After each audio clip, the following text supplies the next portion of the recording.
Look at me. It's that, And tell me about your microwave.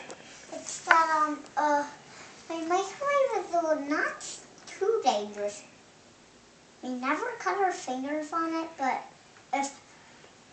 if we're gonna make it too full, we turn the grinder on in it, and we'll put too many stuff in it, and then once it's